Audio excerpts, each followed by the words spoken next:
It's certainly a blessing to be able to be here this morning and to be here again at 39th Street with this congregation. I appreciate so much the work that they do, not only here, but also the influence that they've had as they've supported missionaries and around the world for many years and have been involved directly in mission work, and I'm sure will continue to do so for many years. I appreciate so much the eldership here for their personal support that they have provided for me throughout the years, especially to be able to be involved in the Spanish work at Mablevale, and then, of course, in other places around the world as well.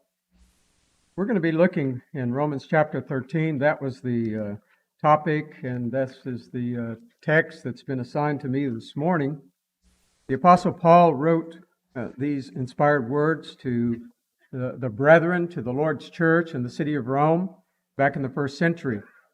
And he began by saying, "Let every soul be subject unto higher powers." It is evident from the context of this that the higher powers, and as he continues on through here, refers to the civil authorities. Or we might say it refers to the government itself. And so from this context, we're looking at the topic of a distinctive respect. And as we've noticed, and especially last night and in other lessons, this distinctive respect really goes back to God Himself. And as we consider this, we're going to consider what God has to say from His Word. We're going to think about what God has to say about this concerning the civil government itself, or the civil authority, or the government, and what the purpose is, as Paul lines out here in Romans the 13th chapter. And also he gets into what is our responsibility, thinking of ourselves as Christians. What is our responsibility as an individual, as a Christian, as the Lord's church, regarding civil authority or regarding the government? Well, the word civil, if you would look at the background of this word, it comes to the English from the Latin and the Old French. And it really refers to the people in general, and then it extends on out to the people in general and the laws and the norm and the society regarding the state, regarding the country. And we have other words that really are associated with this word or are related to this word, words such as civility. And we're talking about civility, we're talking about something that is a norm within a society, a state, or a country. When we talk about a civilization, which is again a part of that, we're talking about the people of a group. We talk about being civilized. And then we talk about being a citizen. All of these words have to do and relate to civil authority. And so how does the authority that is from the people or among the people or within a society or within a culture or within a state, a community, or a country, how does that all relate to us as Christians? Well, as we go back to Romans chapter 13, and that is our study this morning, we're going to see what Paul has to say about this. And I would say very clearly that I'm not concerned with what with what others might have to say other than Paul. I'm talking about those out of the Bible itself. When we think about this, we think about this letter being written to Christians in a very difficult situation. And in different decades, of course, the first century and on into the second and the third century, those that lived in the city of Rome and those that were Christians in that city and in that empire often faced many difficulties because specifically they were Christians. And so we want to consider what Paul has to say about this.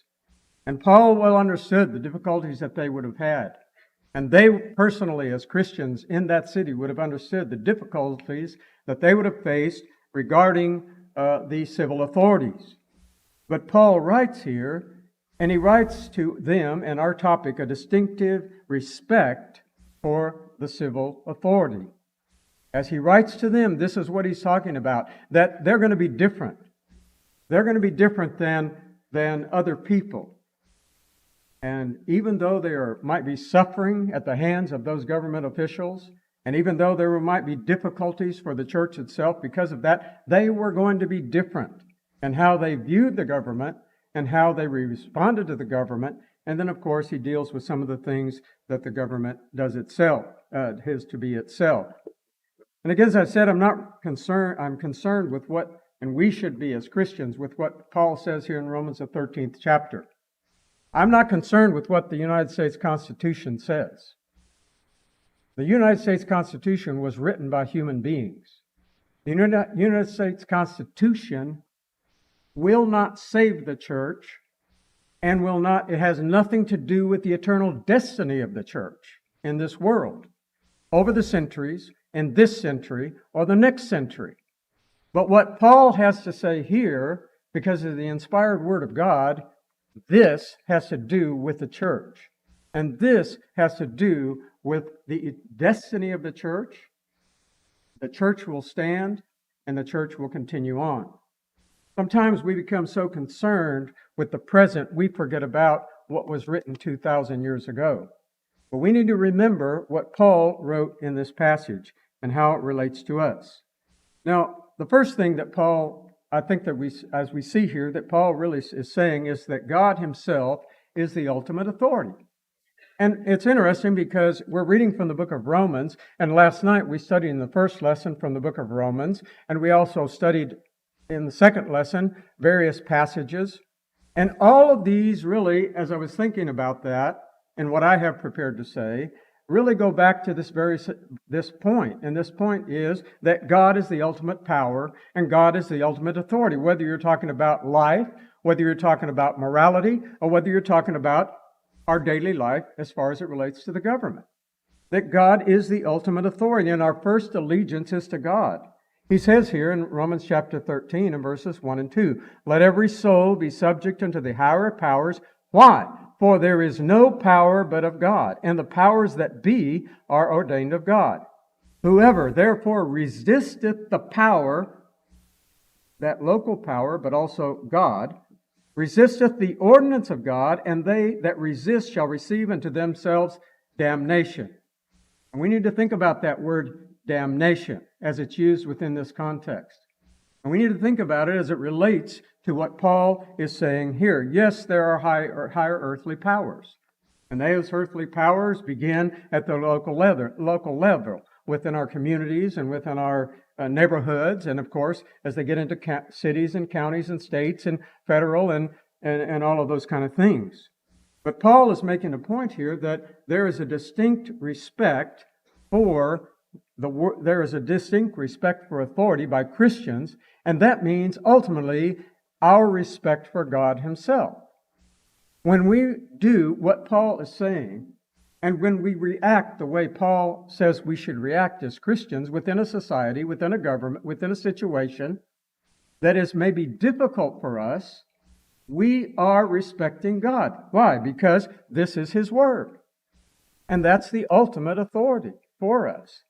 And the ultimate authority is not what the opinion of our people in this United States are. The ultimate authority is not the government itself, but Paul says the ultimate authority behind that authority, which is a local government or a federal government, is God himself.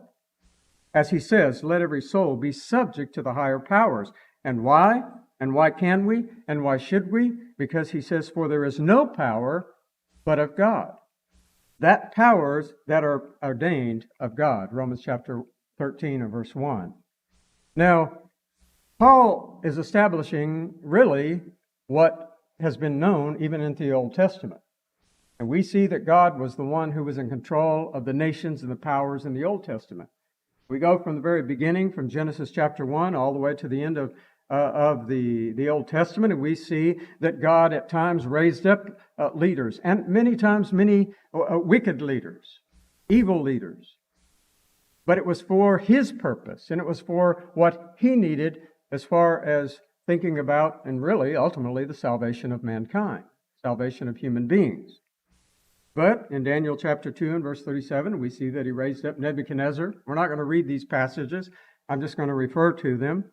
And Cyrus and 2 Chronicles chapter 36, verses 22 and 23, and Isaiah chapter 45 and verse 1, and many other situations in the Old Testament when we see that God raised up nations or raised up powers, and because he is the one that was in control. And this is really where Paul is looking at here in Romans the 13th chapter as well. That it is God who has established these authorities.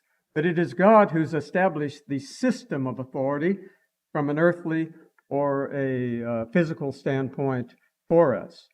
Now, in the Old Testament, as God was raising up nations and kings and all of these kind of things, ultimately, of course, he was trying to get everything in order for the coming of Jesus Christ, so that also his church would be established, which his church would be established, which is not of any one nation.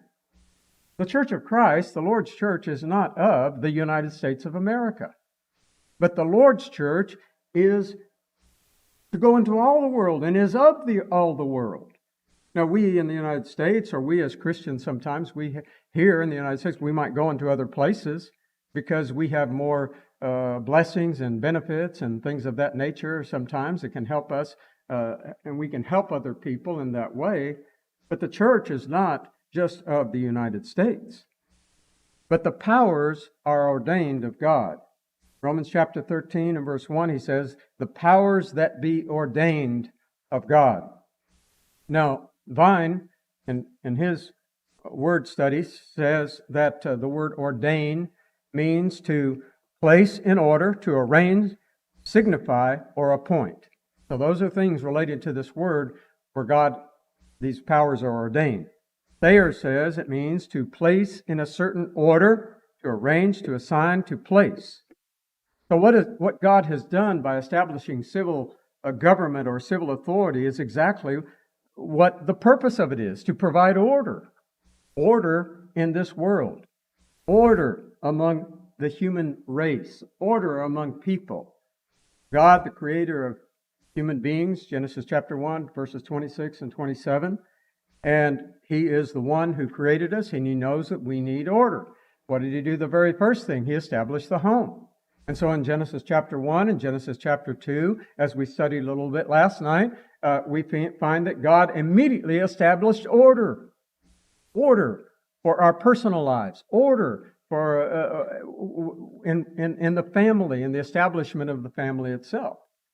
But obviously, as we live among people in a nation or in a society, there has to be another sense of order. And so that's where he also established that civil government. And that's what Paul is talking about here, because it provides a sense of order within society. It provides a sense of order within culture. And so he says here, every soul needs to be subject to the higher powers, for there is no power of God. The power that be are ordained of God. Now, does that mean that God approves of every act of every government in and of itself? Well, certainly not.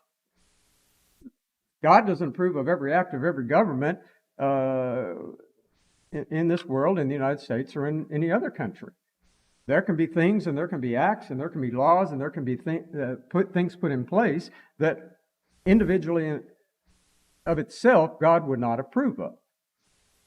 It doesn't mean that God approves of every single person that's in power, or every single person in their life or their morals.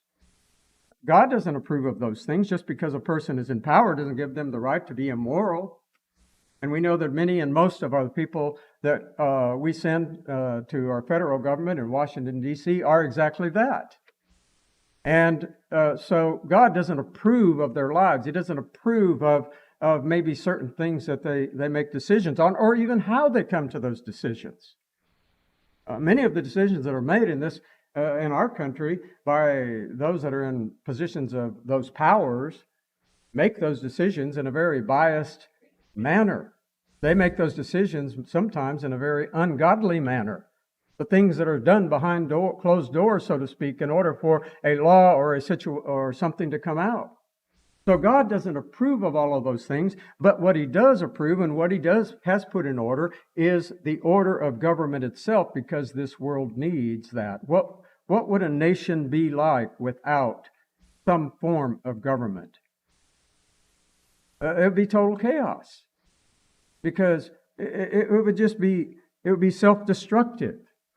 And we see sometimes in this world that there are nations where their government systems have broken down and they really have no leadership, and it's just mob rule.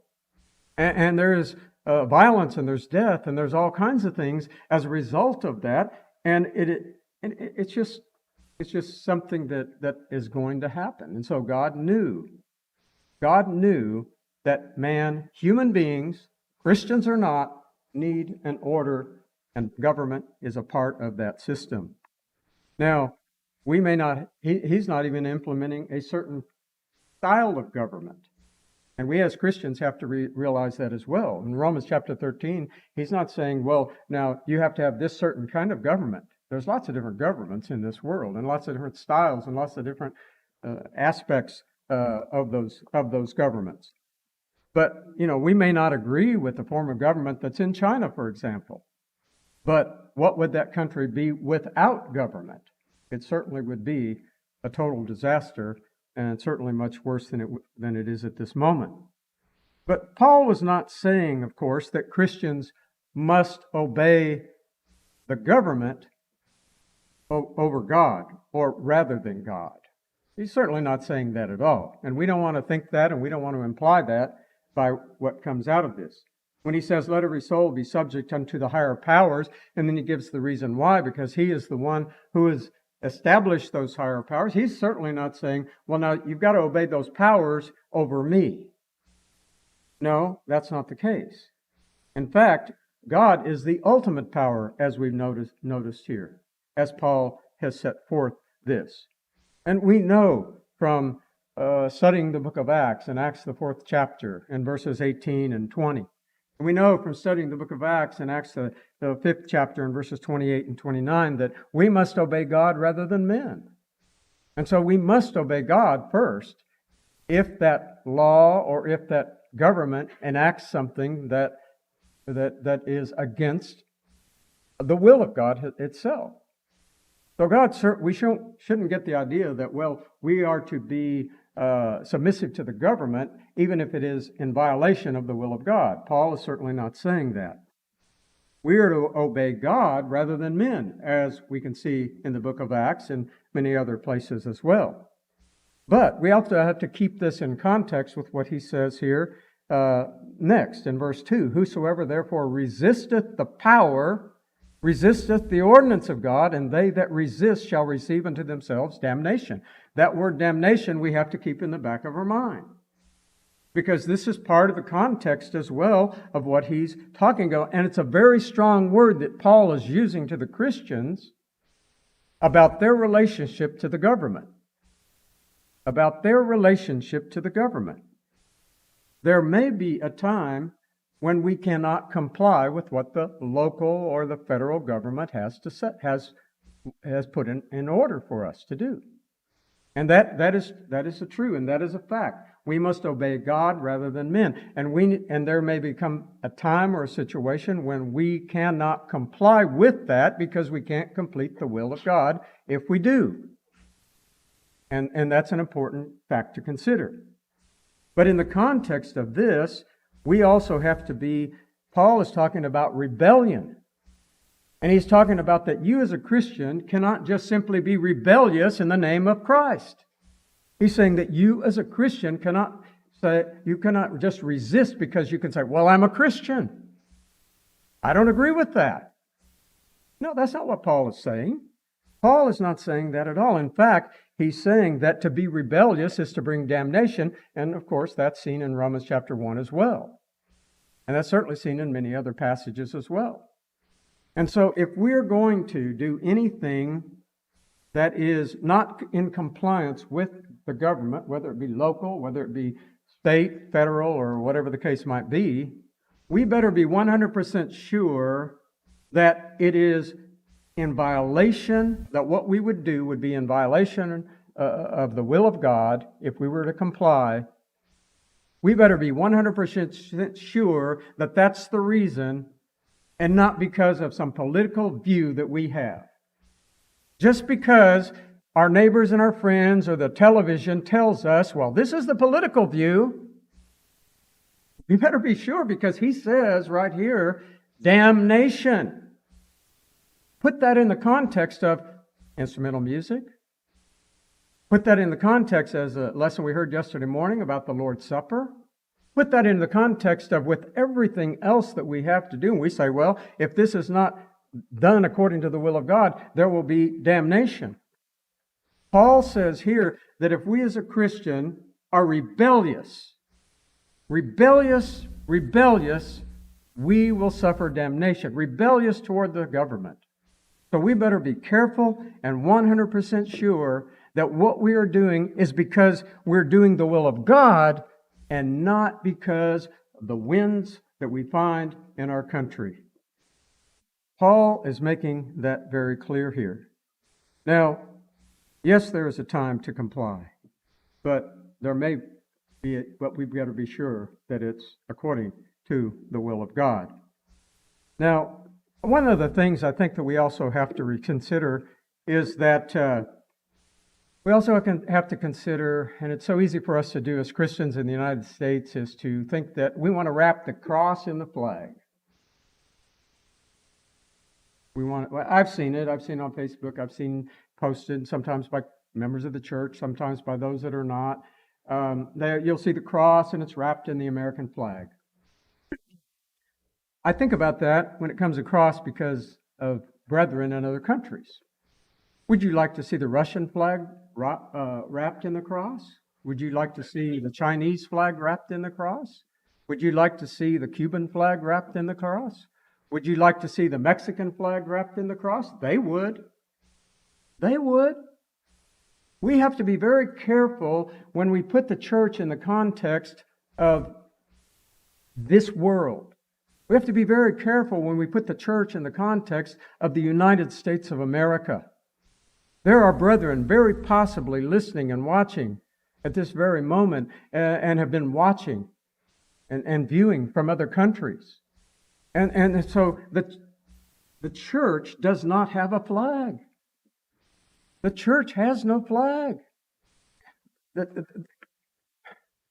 We have to be very careful. We may want to prove to the community, or prove to the state, or prove to our country that, well, we're patriotic. And so some congregations will put a flag out. I've seen it. I think that would be offensive.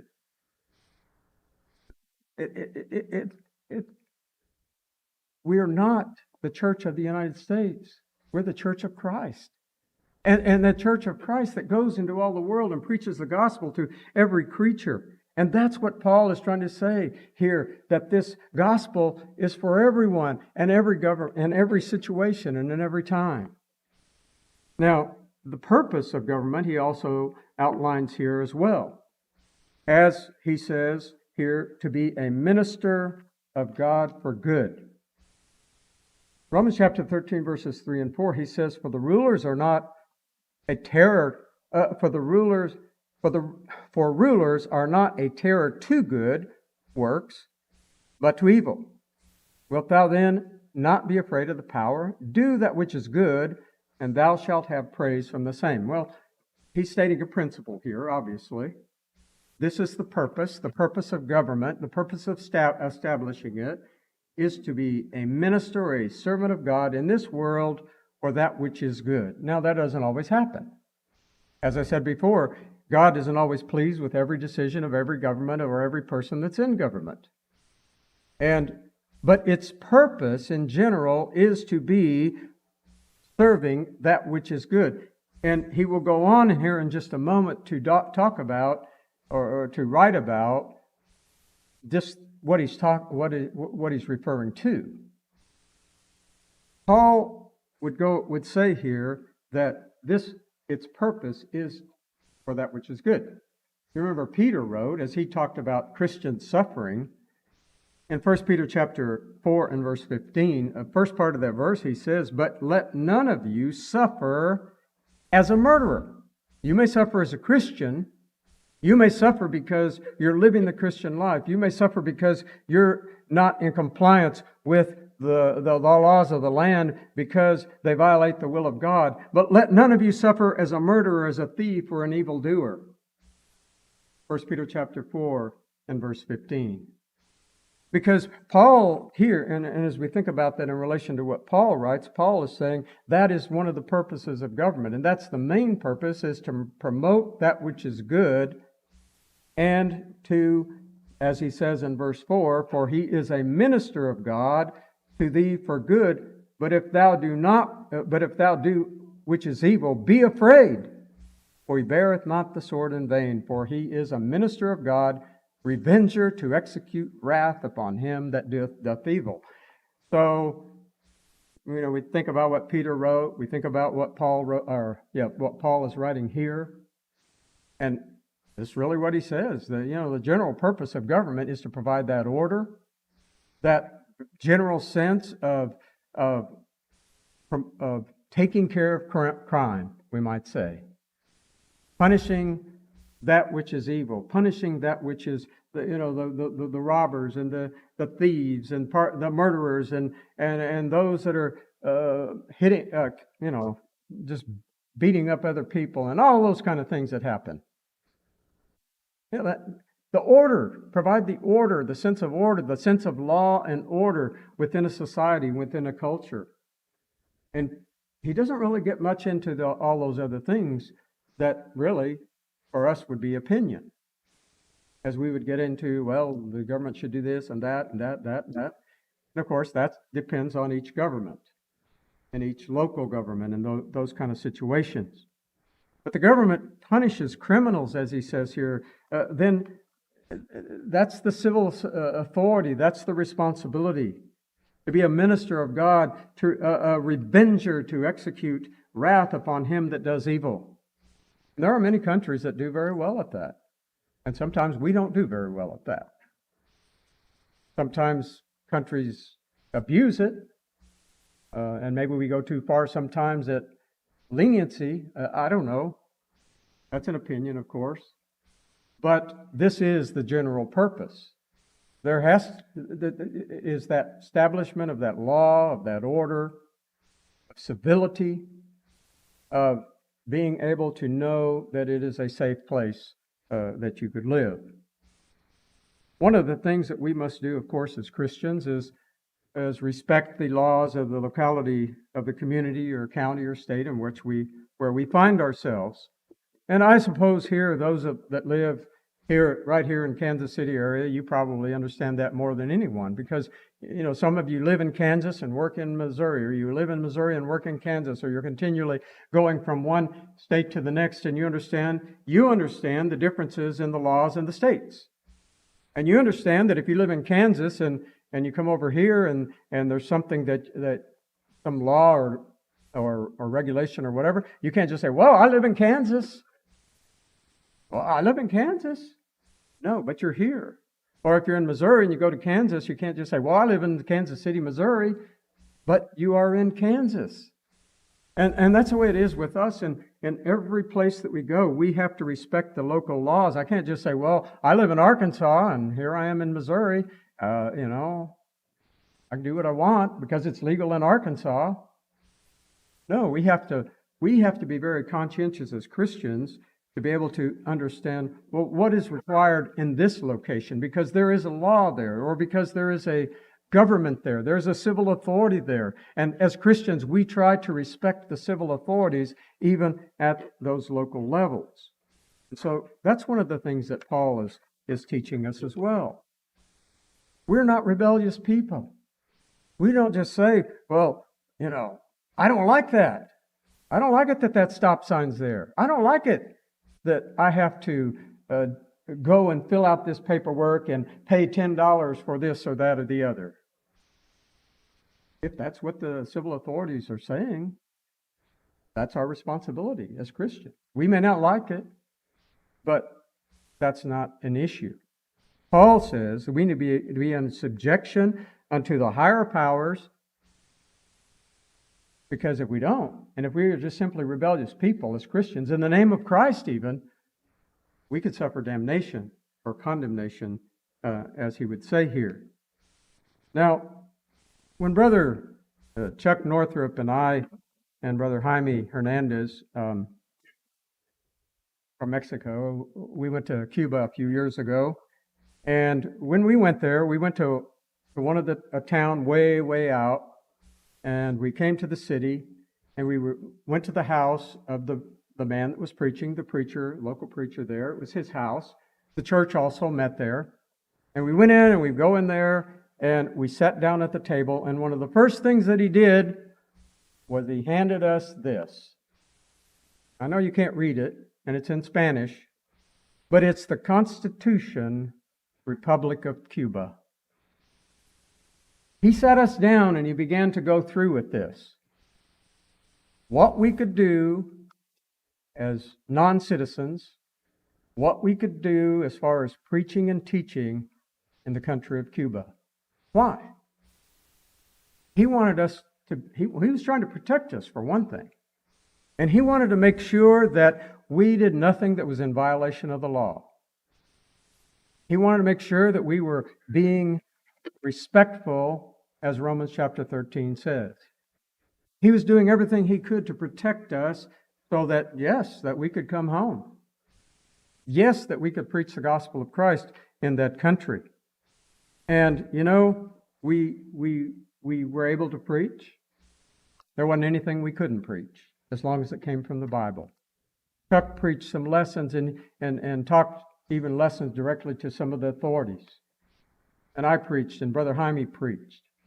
And every word that we said came out of the Bible. Now, it may not have been a version that I'm talking about, we didn't throw an opinion, our own country opinions and stuff, but it came from the Bible. It was the truth. It was the Word of God. And it was able to be preached there. And it was that included every meeting where we were, there were spies from the government there. There were people that were listening. There were people that were watching. There were people that were reporting back. There were people that stopped us on the highway. There were lots of things that happened. But because we were being respectful of a government that maybe we didn't agree with, we were still able to preach the Word of God within that country. We were able to preach it to people who were Christians. We were able to preach it to people who were not Christians. We were able to have personal Bible studies. I remember specifically one of the personal Bible studies that Brother Chuck had. And we were able to preach it to the spies, because they couldn't accuse us of being rebellious. We were trying to follow what Paul said. Now, do you realize that there are more Christians around the world that are preaching and teaching the Word of God? They're not under the United States Constitution. And they're teaching the gospel and they're preaching the Word of God to people, and people are becoming Christians around the world. And it's tough here. And we wonder why.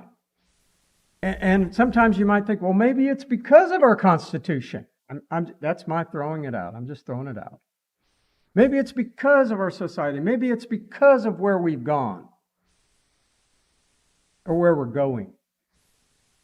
And yet, in many nations around the world that live under very difficult conditions, we find that they, being subject to the higher powers, they too are able to preach the gospel and see conversions. As Christians, we are to be in subjection unto the civil authorities, as he says here.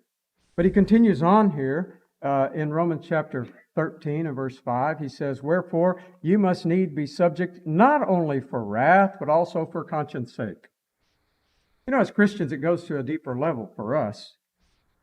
It's not, well, I just don't want to get a ticket. It's not, I just don't want to end up in jail. It's not, I just don't want to get in trouble. That's not the attitude of Christians. We have the attitude that we want to be pleasing to God. We have the attitude that it's for conscience sake. We want to do what's right. We want to do what we should do. And what did Paul say? Let every soul be subject to the higher powers. Why? Because God is the ultimate power. So, whether it's something little, such as a stop sign, nobody's there, I think I'll just go through, as many people do. Or whether it's something that's very serious. As Christians, we look at things from a different perspective. It's for conscience sake. And remember what Paul wrote even in the same book when he was discussing the conscience, Romans chapter 14 and verse 23. He said, for whatsoever is not of faith, the conscience is sin. When Paul was saying for conscience sake, he's also saying, be careful. Be careful because you're a Christian. Be careful because you're a Christian. You do things, you don't want to violate your conscience. And be careful as a Christian. You don't want to be rebellious. Be careful as a Christian, as he continues on here. And Jesus, of course, talked about the very same thing. He says in verse 6, for this cause pay ye tribute also, for they are God's ministers, attending continually upon this very thing. Render therefore unto all their duties. Tribute to whom tribute is due. Custom to whom custom is due. Fear to whom his fear is due. Honor to whom honor is due. And that concludes verse 7, our text. So he ends it up by saying, you even need to pay your taxes. Oh, you may have an opinion about, well, the government's not spending my money in a wise manner. But that's an opinion. He's not saying you have to pay your taxes if you agree with how they're spending the money. You have to pay your taxes if you agree with what's being done. No, he says we don't need to be rebellious. We don't need to be rebellious about even of these kind of things as Christians. And yet we hear complaint and complaint and complaint. And sometimes I wonder, is it rebellion? We have to be careful because remember what he said, if we're rebellious, it leads to damnation. And we have to be very careful about these things as Christians. Now, maybe the world doesn't have to be, but we do because we're Christians. And in one final thought I'd like for it to consider, and I really think in closing here, and in the Old Testament, the book of Proverbs, it says that righteousness exalteth a nation. And last night in our lessons, I think it was demonstrated that righteousness exalts a nation when it begins from the individual. Not one time did they say, the preachers last night say, well, righteousness exalts a nation, and it's the government's responsibility to provide that righteousness, or to provide that. No, it comes from first us as Christians and our lives, and I think we're going to hear probably a lesson, something along that line later this morning, or this afternoon. But it's not that a nation or the government exalts righteousness. When the government is doing the will of God in these very basic things, as we've noticed here in Romans chapter 13, and he was very brief about this, then they are fulfilling the will of God, and they are being a minister of God in that respect. As Christians, we need to be very careful.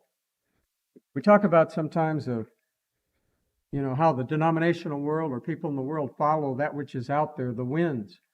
And as Christians, we have to be very careful that we don't get drawn into all that stuff as well. Because Paul wrote here in chapter 13 that we need to be very careful so that we are not rebellious people. Thank you.